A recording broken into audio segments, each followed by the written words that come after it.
Amos pasal 3, hari Senin tanggal 22 Desember 2025. Nabi sebagai penyambung lidah Allah. Dengarlah firman ini yang diucapkan Tuhan tentang kamu, hai orang Israel, tentang segenap kaum yang telah kutuntun keluar dari tanah Mesir. Bunyinya, hanya kamu yang kukenal dari segala kaum di muka bumi. Sebab itu aku akan menghukum kamu karena segala kesalahanmu. Berjalankah dua orang bersama-sama jika mereka belum berjanji? Mengaumkah seekor singa di hutan apabila tidak mendapat mangsa? Bersuarakah singa muda dari sarangnya jika belum menangkap apa-apa? Jatuhkah seekor burung ke dalam perangkap di tanah apabila tidak ada jerat terhadapnya? Membingkaskah perangkap dari tanah jika tidak ditangkapnya sesuatu?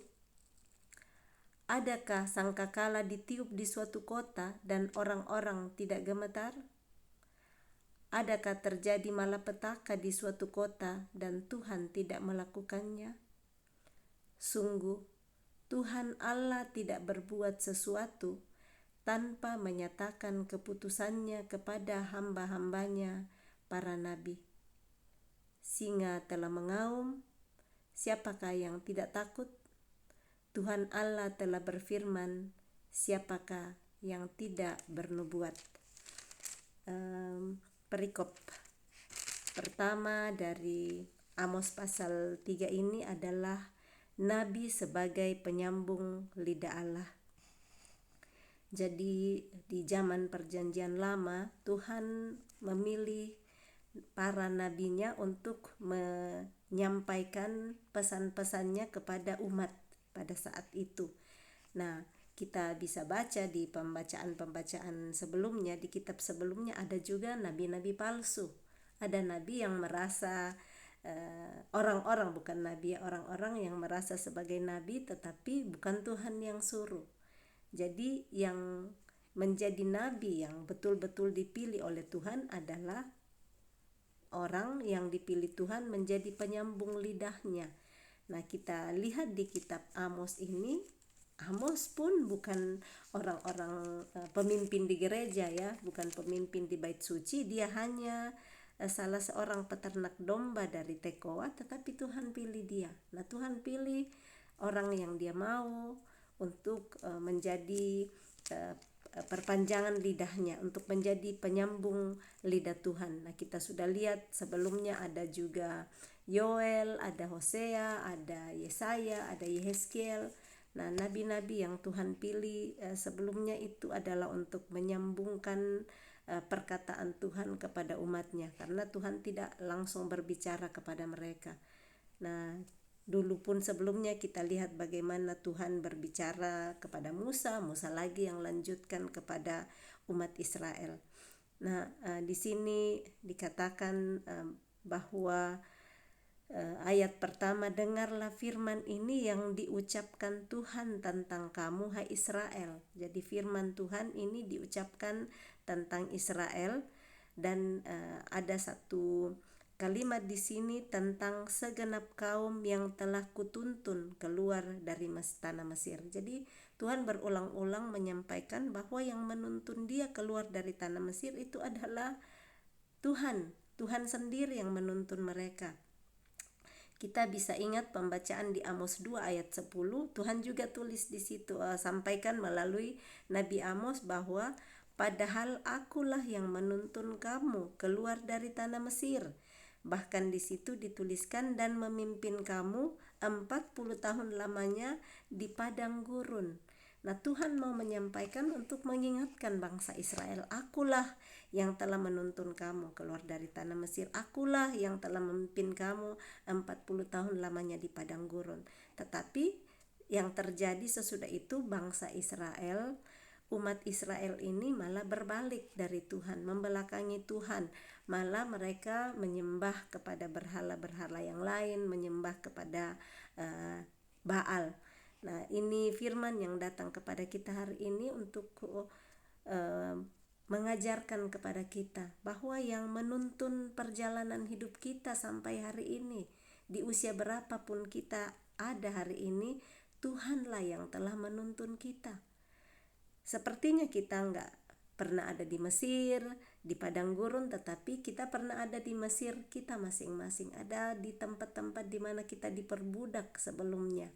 Tetapi Tuhan yang sudah menuntun kita dari perbudakan cara berpikir yang lama kita, yang ternyata sudah memperbudak kita karena pengertian-pengertian kita yang tidak benar sebelumnya. Jadi kita diperbudak dengan keadaan-keadaan di sekitar kita, dengan kehidupan masyarakat, dan karena belum adanya pengertian dan pengenalan akan Allah, di sana kita hidup dengan perbudakan tanpa kita sadari.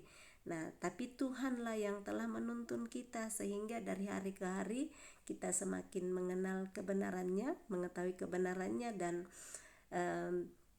Yesaya 8 ayat 32 ya, yang mengatakan bahwa kamu akan Yohanes Yohanes 8 ayat 32 mengatakan kamu akan mengetahui kebenaran dan kebenaran itu yang akan memerdekakan kamu.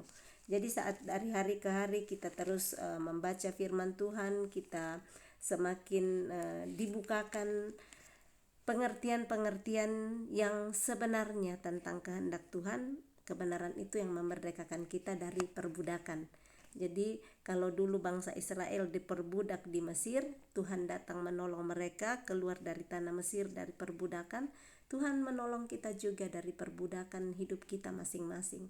Nah, kita sendiri yang tahu hal-hal mana yang dulunya memperbudak kita. Mungkin perempuan-perempuan, ibu-ibu diperbudak dengan mau seperti ibu-ibu yang lain, dengan pamer tas-tas, beli tas bermerek bagi yang punya duit, mau bikin seperti orang lain bikin, padahal harus pinjam uang ke sana kemari, tidak memungkinkan, tetapi diperbudak dengan melihat orang lain dan mau juga seperti mereka. Masing-masing ada hal-hal yang memperbudak hidup kita sebelumnya, tetapi kasih Tuhan menolong kita untuk dilepaskan dari perbudakan supaya nggak susah lagi hidup mau seperti orang lain dan minjam kiri kanan, supaya kita hidup sederhana sesuai dengan keadaan kita. Nah, yang berada di padang gurun, Tuhan juga yang pimpin selama berada di padang gurun, setiap padang gurun kehidupan. Masing-masing kita pasti pernah ada di dalam padang gurun, dan bahkan pasti masih ada yang ada di dalam padang gurun hari ini, ujian-ujian kehidupan. Di sana Tuhan bisa untuk terus memimpin kita. Bukan bisa, tetapi Tuhan senantiasa setia di sana menemani kita melewati setiap ujian padang gurun kehidupan kita masing-masing, sehingga di padang gurun yang panas terik kalau siang, dingin kalau malam, mungkin ada binatang-binatang buas di sana, ada kalajengking, ada banyak hal yang bisa menyakiti, tetapi saat kita berserah kepada Tuhan, Dia yang pimpin kita seperti umat Israel, tidak kelaparan di sana, tidak kehausan. Padahal di padang gurun itu kehausan bisa ada, kelaparan bisa ada, kedinginan, kepanasan ada, tetapi pimpinan dan penyertaan Tuhan menyertai kita sehingga kita bisa melewati hari-hari padang gurun sampai kita keluar nanti di sana untuk kemuliaan Tuhan. Satu-satunya yang kita bisa katakan bahwa hanya karena kasih Tuhan, hanya karena anugerah Tuhan, aku bisa melewati perbudakan, aku bisa melewati padang gurun kehidupan saya. Nah, ini tadi di ayat 3 dikatakan, berjalankah dua orang bersama-sama jika mereka belum janji. Nah, kadang ya teman-teman kita mau janjian, sekarang sih janjian bukan hanya janjian mau ketemu ngebakso sama-sama atau ngeteh sama-sama. Nah, sekarang bisa juga janjian di Zoom sama-sama, janjian telepon di WhatsApp sama-sama ya. Kalau nggak ada janji, nggak akan ketemu, nggak berjalan dua orang. Nah, kurang lebih seperti ini. Kadang kan kita janjian di Zoom, yuk besok kita janjian jam berapa. Nah, sekarang di berbagai penjuru dunia berbeda-beda jamnya, kita bisa atur jamnya juga, jam berapa ya kita ketemuan. Jadi Ini sudah dituliskan di sini, berjalankah dua orang bersama-sama jika mereka belum berjanji. Jadi ada janji lebih dahulu untuk nantinya bisa berjalan bareng sama-sama. Nah, jalan bareng yang seperti tadi, apakah pergi makan bakso sama-sama, pergi minum kopi bareng, ataukah bikin acara macam-macam lah, atau mau ketemuan bareng, janjian sama-sama lewat Zoom atau lewat WhatsApp. Jadi diperlukan dulu berjanji bersama-sama. Jadi ada persetujuan bersama. Ada dua belah pihak ya. Nah, kurang lebih seperti itu Tuhan mau. Jadi dari pihak Tuhan dan dari pihak kita sebagai umatnya yang bersama-sama berjanji. Nah, Tuhan yang menyertai kita di bagian kita, apa yang juga kita lakukan. Nah, ada beberapa contoh tadi yang dituliskan juga bahwa mengaumkah seekor singa di hutan apabila tidak mendapat mangsa. Nah, singa hutan itu akan mengaum kalau mendapatkan mangsa. Jadi ternyata kita bisa tahu bahwa kalau singa lagi mengaum itu lagi dapat mangsa. Bersuarakah singa muda dari sarangnya jika belum menangkap apa-apa. Artinya yang saya mengerti di sini, singa muda baru akan bersuara saat dia menangkap sesuatu. Nah, ini pun juga, jatuhkah seekor burung ke dalam perangkap di tanah apabila tidak ada jerat terhadapnya. Tidak mungkin seekor burung jatuh ke dalam perangkap di tanah kalau tidak ada jerat yang dipasang. Selalu ada dua hal ya, dari apakah itu dari singa dan buruannya, apakah dari burung yang masuk di dalam jerat. Nah, ini yang kata membingkaskah perangkap dari tanah. Ini membingkas jika tidak ditangkapnya sesuatu. Ini seperti kalau dulu ada jerat tikus ya, penangkap tikus. Kalau tikus masuk langsung cing, malah tertutup dengan cepat. Nah, membingkas ini saya cari artinya melenting dengan cepat. Jadi kalau ada jerat yang ditaruh untuk sesuatu, misalnya untuk burung kah, untuk tikus kah, itu akan melenting dengan cepat jika ada binatang yang memang direncanakan untuk dijerat di dalamnya. Nah, seperti ini dikatakan di ayat 7 bahwa sungguh Tuhan tidak berbuat sesuatu tanpa menyatakan keputusannya kepada hamba-hambanya para nabi. Jadi Tuhan pilih orang-orang yang setia kepadanya, yang taat kepadanya untuk bisa menyampaikan keputusan-keputusannya. Dia berbuat sesuatu, Tuhan berbuat sesuatu terlebih dengan menyatakan keputusannya kepada hamba-hambanya para nabi. Jadi lewat hambanya disampaikan dan hambanya menyampaikan lagi kepada umat. Perikop berikutnya, pemberitaan tentang keruntuhan Israel. Siarkanlah di dalam puri di Asyur dan di dalam puri di tanah Mesir, serta katakan, berkumpullah di gunung-gunung dekat Samaria, dan pandanglah kekacauan besar yang ada di tengah-tengahnya, dan pemerasan yang ada di kota itu. Mereka tidak tahu berbuat jujur. Demikianlah firman Tuhan. Mereka itu yang menimbun kekerasan dan aniaya di dalam purinya. Kembali ini tentang pemberitahuan mengenai keruntuhan Israel. Dan ini dikatakan siarkanlah. Ayat 9. Siarkanlah, beritakanlah, sampaikanlah di dalam puri di Asyur dan di dalam puri di tanah Mesir, serta katakanlah bahwa berkumpullah di gunung-gunung dekat Samaria dan pandanglah kekacauan besar yang ada di tengah-tengahnya dan pemerasan yang ada di kota itu. Ada pemerasan, dan di sini ada lagi ayat 10, mereka tidak tahu berbuat jujur. Dari pembacaan-pembacaan kita sebelumnya, Tuhan sudah selalu menekankan di kebohongan, ketidakjujuran, dan ini dikatakan lagi di ayat 10, mereka tidak tahu berbuat jujur. Tuhan sangat mengasihi, sangat menghargai kejujuran. Tuhan mau untuk kita jujur terhadap diri kita sendiri dan terhadap sesama, khususnya jujur kepada Tuhan. Nah, kepada Tuhan tidak ada satupun yang kita bisa sembunyikan. Semua telanjang di hadapannya. Kepada sesama mungkin kita bisa tidak jujur, kita bisa bohong, dan sesama mungkin tidak bisa melihat, tetapi di hadapan Tuhan Tuhan sangat tahu semua, tidak ada yang tersembunyi. Mereka tidak tahu berbuat jujur, demikianlah firman Tuhan. Mereka itu yang menimbun kekerasan dan aniaya di dalam purinya. Nah, bagaimana untuk kita terus-menerus melatih diri untuk kita bisa jujur, untuk kita menjauhi setiap kejahatan kepada Tuhan.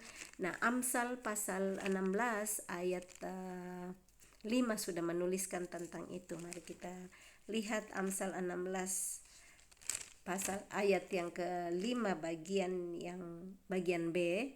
Karena takut akan Tuhan, orang menjauhi kejahatan. Saya ulang, Amsal 16 ayat 6b.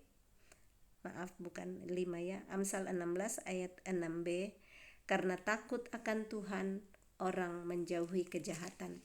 Jadi dengan takut akan Tuhan, orang akan menjauhi kebohongan, menjauhi pemerasan, menjauhi ketidakjujuran. Dimulai dengan takut akan Tuhan. Takut akan Tuhan itu permulaan dari segala ilmu pengetahuan. Permulaan pengetahuan adalah takut akan Tuhan. Saat kita takut akan Tuhan, kita akan takut untuk bohong, kita akan takut untuk tidak jujur, sekalipun tidak ada yang melihat kita. Nah, saat tidak takut akan Tuhan, manusia tidak lihat, kita akan bebas untuk bohong. Tetapi saat kita takut akan Tuhan, kita tahu bahwa manusia tidak melihat, tetapi Tuhan melihat segala sesuatu. Jadi mari kita semua terus melatih diri kita untuk mohon anugerahnya, untuk takut kepada Dia, mengasihi Dia dengan sungguh-sungguh. Dalam hal ini takut akan Tuhan adalah mengasihi Dia dengan sungguh. Saat kita mengasihi Dia dengan sungguh, kita akan lakukan yang menyenangkan hatinya. Nah, kita sudah tahu bahwa Dia tidak senang dengan ketidakjujuran, supaya kita menjauhi hal-hal seperti ini. Saya ulang kembali ayat 10, mereka tidak tahu berbuat jujur. Demikianlah firman Tuhan. Mereka itu yang menimbun kekerasan dan aniaya di dalam purinya. Sebab itu beginilah firman Tuhan Allah, musuh akan datang di sekeliling negeri, kekuatanmu akan ditanggalkannya daripadamu, dan purimu akan dijarahi. Jadi akibat dari ketidaktaatan kepada Tuhan, yang melakukan ketidakjujuran, pemerasan, kekerasan, aniaya, maka Tuhan sendiri yang berfirman, musuh akan ada di sekeliling negeri, kekuatannya akan ditanggalkan daripadanya, dan purimu akan dijarahi. Ayat 12, beginilah firman Tuhan, seperti seorang gembala melepaskan dari mulut singa 2 tulang betis atau potongan telinga, demikianlah orang Israel yang diam di Samaria akan dilepaskan, seperti sebagian dari katil dan seperti sepenggal dari kaki balai-balai. Ini diumpamakan gembala kan mengembalakan dombanya, menggembalakan sapi, dan kalau diambil singa ya, terkam oleh singa, nah tinggal 2 tulang betis atau potongan telinga yang keluar kalau sudah dimangsa oleh singa. Nah, demikianlah orang Israel yang diam di Samaria. Ini berbicara tentang Israel Utara akan dilepaskan seperti sebagian dari katil dan seperti sepenggal dari kaki balai-balai, tidak utuh. Ayat 13, dengarlah dan peringatkanlah kaum keturunan Yakub, demikianlah firman Tuhan Allah, Allah semesta alam, bahwa pada waktu aku menghukum Israel karena perbuatan-perbuatannya yang jahat, aku akan melakukan hukuman kepada mesbah-mesbah Betel, sehingga tanduk-tanduk mesbah itu dipatahkan dan jatuh ke tanah. Jadi Tuhan menuliskan di ayat 14 ini bahwa Dia menghukum Israel. Pada waktu aku menghukum Israel, itu bukan karena Tuhan jahat kepada Israel, tetapi karena perbuatannya yang jahat. Jadi akibat dari perbuatan Israel sendiri yang membuat mereka mendapat hukuman. Aku akan merobohkan balai musim dingin serta balai musim panas. Hancurlah rumah-rumah gading dan habislah rumah-rumah gedang. Demikianlah firman Tuhan. ini bagaimana umat Israel pada saat itu di Israel Utara yang berbalik daripada Tuhan, menyembah dewa-dewa Baal, menyembah berhala-berhala yang bagi Tuhan itu adalah perbuatan yang sangat jahat, yang membelakangi Dia, yang tidak jujur lagi kepada Dia, sehingga Tuhan menghukum mereka. Tanduk-tanduk mesbahnya dipatahkan, dirobohkan semua balai-balainya, rumah-rumah gedang, rumah-rumah gading semuanya dirobohkan. Nah, pembacaan Amos ini pasal 3 mengajarkan kepada kita hari ini untuk benar-benar setia kepada perintah Tuhan, melakukan apa yang Dia ajarkan, dari kesalahan-kesalahan, perbuatan-perbuatan jahat yang dilakukan Israel, untuk kita membenahi diri sendiri hari ini. Firman Tuhan yang terjadi saat itu untuk Israel, untuk hari ini gunanya untuk menolong kita berbalik, bertobat dengan sungguh-sungguh, bisa berjalan berdua bersama dengan Tuhan, karena ada janji Tuhan kita pegang sama-sama.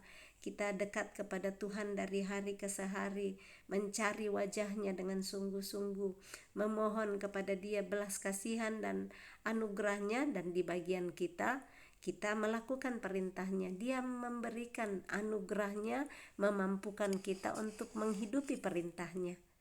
Tapi bagian kita adalah mau taat dan melakukannya. Dia sudah memberikan segala sesuatu untuk menolong kita di dalam melakukan perintahnya. Dia sudah memberikan segala yang kita perlukan, supaya kita tidak bilang, tapi susah sekali, saya tidak bisa lakukan perintah Tuhan seperti ini, terlalu berat.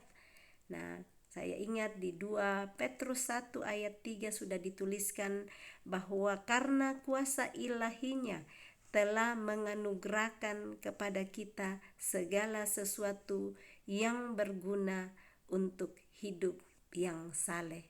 Jadi segala sesuatu Tuhan telah anugerahkan kepada kita melalui kuasa ilahinya, supaya kita bisa hidup yang saleh, hidup takut akan Tuhan. Jadi tidak ada lagi alasan dari kita untuk bilang, tidak bisa saya lakukan, terlalu berat, saya kan masih manusia biasa. Janji Tuhan, kuasa ilahinya sudah memberikan segala sesuatu, menganugerahkan segala sesuatu yang berguna untuk kita hidup saleh, artinya hidup menuruti segala perintahnya.